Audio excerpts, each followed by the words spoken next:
पत्रकार तथा सञ्चारकर्मीज्यूहरू, नेपालको संविधानको धारा 230 तथा स्थानीय सरकार सञ्चालन ऐन 2074 को दफा 71 में भएको व्यवस्था बमोजिम यस गरिमामय गाउँसभामा आगामी आर्थिक वर्ष 2082-83 को अनुमानित आय र व्यय विवरण प्रस्तुत गर्न उपस्थित भएकी छु। यस अवसरमा नेपालको सार्वभौम सत्ता, भौगोलिक अखण्डता, स्वाधीनता र स्वाभिमानको रक्षाका साथै राष्ट्रियता, लोकतन्त्र र समग्र परिवर्तनका लागि विभिन्न कालखण्डमा भएका राजनीतिक क्रान्ति, सङ्घर्ष र आन्दोलनमा आफ्नो अमूल्य जीवन उत्सर्ग गर्नुहुने वीर शहीदहरूप्रति भावपूर्ण श्रद्धासुमन अर्पण गर्दछु। साथै घाइते, अपाङ्ग, शहीद परिवार, बेपत्ता नागरिक र तिनका परिवारजनमा हार्दिक सम्मान व्यक्त गर्न चाहन्छु।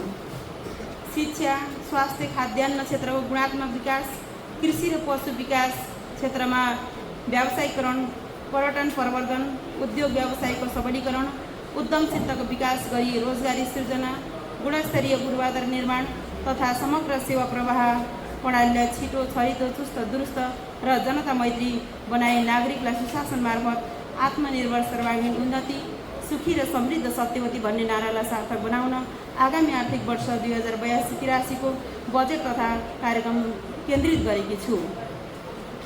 बजेट तथा कार्यक्रमहरू प्रस्तुत गर्दै गर्दा गाउँपालिकाभित्र, गाउँपालिका बाहिर र विदेशमा रहनुभएका सत्यवतीवासी एवं सबै शुभचिन्तकहरूले सत्यवतीको विकासको लागि देखाउनु भएको चिन्ता, चासो र तत्परतालाई उच्च सम्मान प्रकट गर्न चाहन्छु।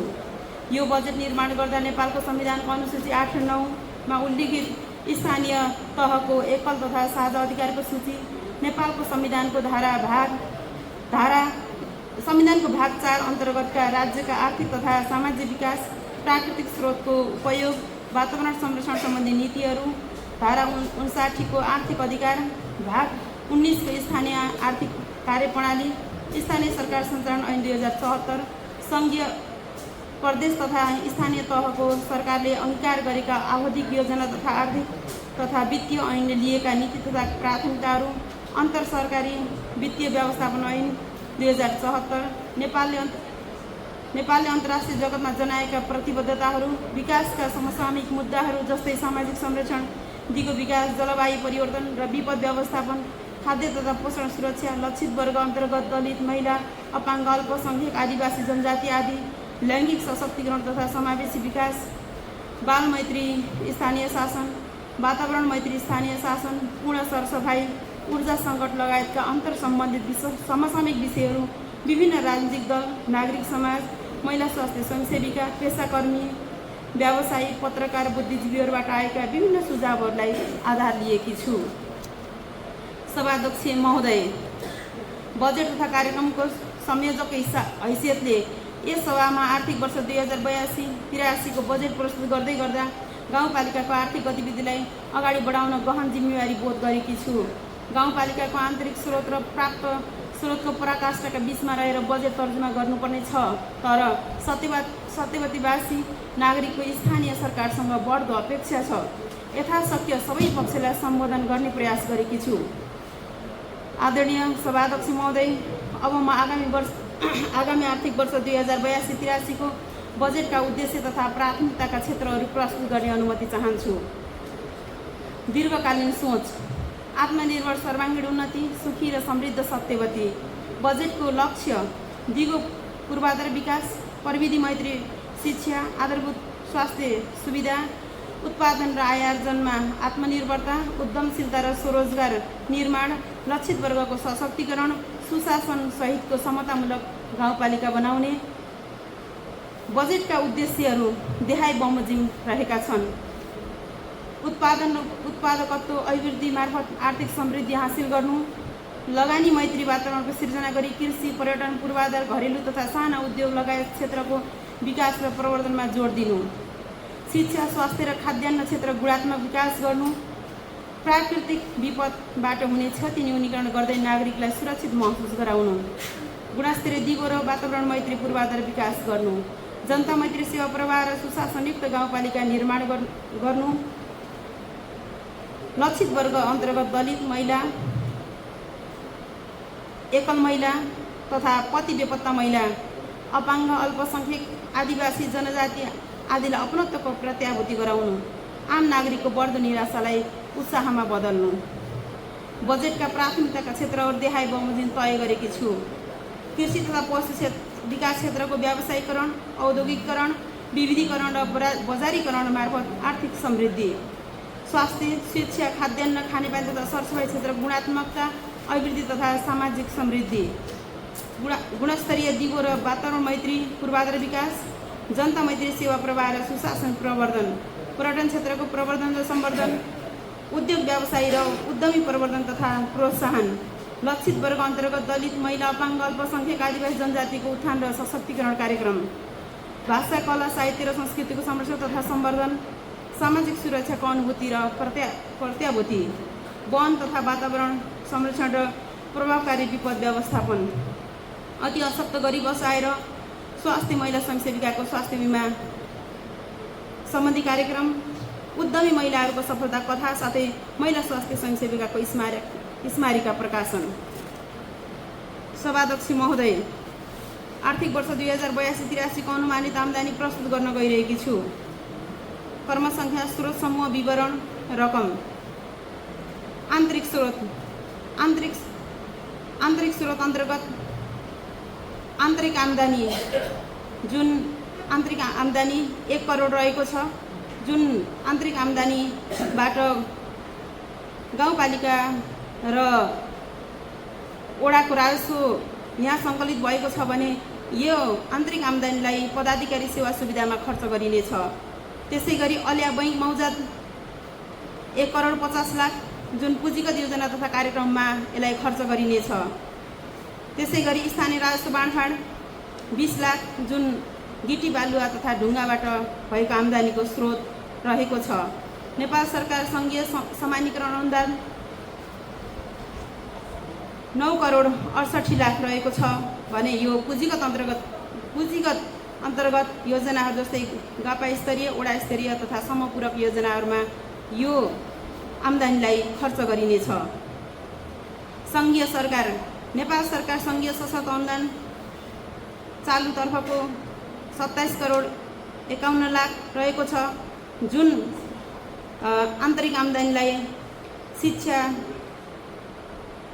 शिक्षा, स्वास्थ्य, कृषि, पशु, प्रधानमन्त्री रोजगार कार्यक्रम, लघु उद्यम कर्मचारीको तलब, पारिश्रमिक तथा कार्यक्रमहरूमा खर्च गरिनेछ। त्यसै नेपाल सरकार सङ्घीय सशक्त अनुदान पुँजीगत सङ्घीय योजनाहरू 1 करोड 85 लाख, नेपाल सरकार सङ्घीय समपूरक अनुदान 3 करोड 4 लाख, जुन रुद्रबेडी, औँसलिया, ठुलुम्पेक, सागाट, लिङ्गा, बुढी सत्यवती मोटरबाटो स्तरोन्नतिका लागि खर्च गरिनेछ। त्यसै गरी प्रदेश सरकार, लुम्बिनी प्रदेश सरकार समानीकरण अनुदान 66 लाख 4 हजार, जुन लुम्बिनी प्रदेश सरकार समानीकरण अनुदानलाई गापा स्तरीय र वडा स्तरीय योजनाहरूमा खर्च गरिनेछ। त्यसै गरी लुम्बिनी प्रदेश सरकार सशक्त अनुदान पुँजीगत 1 करोड 37 लाख, जुन प्रदेशका पुँजीगत योजनाहरू रहेको छ।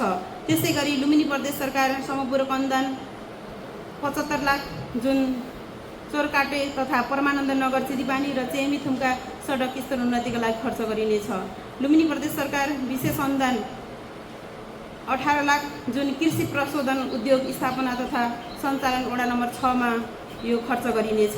त्यसै गरी सङ्घीय सरकार राजस्व बाँडफाँड 8 करोड 44 लाख 26 हजार, जुन गापा अन्तर्गतका कर्मचारी, बाल विकास सहजकर्ता, विद्यालय कर्मचारी, प्रशासनिक खर्च तथा विषयगत शाखाका सिलिङ अथवा कार्यक्रमहरूमा खर्च गरिनेछ।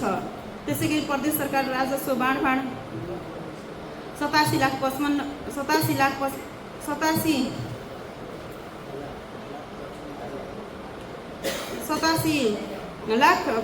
हजार, जुन प्रशासनिक खर्चमा खर्च गरिनेछ। कालीगण्डकी विद्युत तथा वन रोयल्टी अन्तर्गत 60 लाख, जुन प्रशासनिक खर्चमा यो खर्च गरिनेछ भने यस जम्मा आम्दानी आर्थिक वर्ष 2082-83 को अनुमानित आम्दानी जम्मा रहेको छ 57 करोड 65 लाख 85 हजार। सभाध्यक्ष महोदय, आर्थिक वर्ष 2082-83 को व्यय अथवा खर्चको प्रक्षेपण प्रस्तुत गर्न गइरहेको छु। नेपाल सरकार सङ्घीय सशक्त अनुदान चालु 27 करोड 51 लाख, नेपाल सरकार सङ्घीय सशक्त अनुदान पुँजीगत 1 करोड 85 लाख, नेपाल सरकार सङ्घीय समपूरक अनुदान 3 करोड 4 लाख, सङ्घीय समपूरक गापा सहभागिता 3 करोड 6 लाख। त्यसै गरी लुम्बिनी प्रदेश सरकार सशक्त पुँजीगत अनुदान 1 करोड 37 लाख, लुम्बिनी प्रदेश सरकार समपूरक अनुदान 75 लाख, प्रदेश समपूरक गापा स्तरीय सहभागिता 77 लाख। त्यसै गरी प्रदेश विशेष 18 लाख, कार्यालय सञ्चालन तथा प्रशासनिक खर्चका लागि 9 करोड 15 लाख, खानेपानी तथा सरसफाई आयोजनाहरूको साझेदारी रकम रु 53,59,462 रुपियाँ, प्रधानमन्त्री रोजगार कार्यक्रमको लागि श्रमिक ज्याला साझेदारीका निम्ति 34,72,000। त्यसै गरी लागत सहभागिताका लागि 30 लाख, त्यसै गरी विपदका लागि 40 लाख। यो वर्ष अधिक गर्मी र अधिक वर्षा हुनाले यो वर्ष हामीले विपद हुने सम्भावना बढी देखेको हुनाले विपदमा 40 लाख छुट्याएकी छु।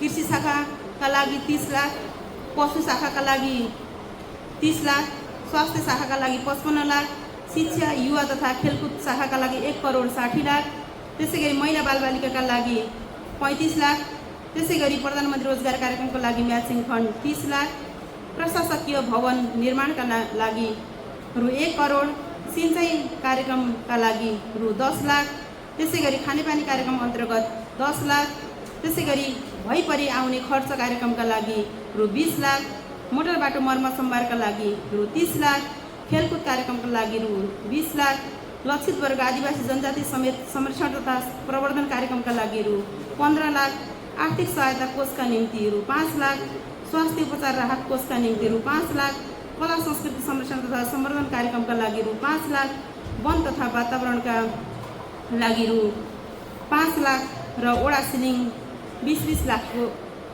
एउटा ओडालाई 20 लाखको दरले 1 करोड 60 लाख, त्यसै गापा स्तरीय कार्यक्रमका लागि 94 लाख 53,538 रुपियाँ गरी जम्मा 57 करोड 65 लाख 85,000 यो आर्थिक वर्षमा खर्चका निम्ति व्यय अथवा खर्चको प्रक्षेपण प्रस्तुत गरेकी छु।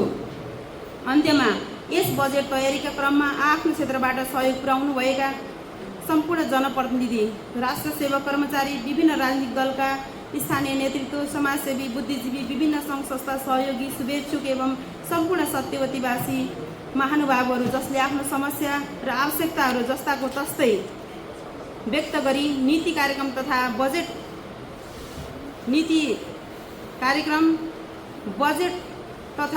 कार्यक्रम तर्जुमा गर्दा जुन सोच विकास गर्न सहयोग गर्नुभयो उहाँहरू सबैप्रति हार्दिक कृतज्ञता ज्ञापन गर्दछु। यस गाउँपालिकाको समृद्धि र सेवामा खटिरहेका सबै जनप्रतिनिधि, शिक्षक कर्मचारी, राजनीतिक दल, नागरिक समाज, पेसाकर्मी, व्यवसायी, पत्रकार, बुद्धिजीवी, सत्यवतीवासी, देश विदेशमा रहनुहुने शुभेच्छुक, शुभचिन्तक, प्रत्यक्ष परोक्ष रूपले रचनात्मक ढङ्गबाट सुझाव सल्लाह दिनुहुने सबैलाई धन्यवाद दिन चाहन्छु। बजेटको प्रभावकारी कार्यान्वयनमा सर्वपक्षीय सहयोगको अपेक्षा गर्दछु। गाउँपालिकाको दीर्घकालीन सोच, बजेटको लक्ष्य तथा उद्देश्य र क्षेत्र विकासका लागि सत्यवती गाउँपालिकाले आत्मनिर्भर, सर्वाङ्गीण उन्नति, सुखी र समृद्ध सत्यवती बनाउन हामी सबै एक भई अगाडि बढ्ने विश्वास व्यक्त गर्दछु। धन्यवाद। जय सत्यवती, जय बजेट तथा कार्यक्रम समिति संयोजक निर्मया तरामु। धन्यवाद। आर्थिक वर्ष 82-83 को लागि सत्यवती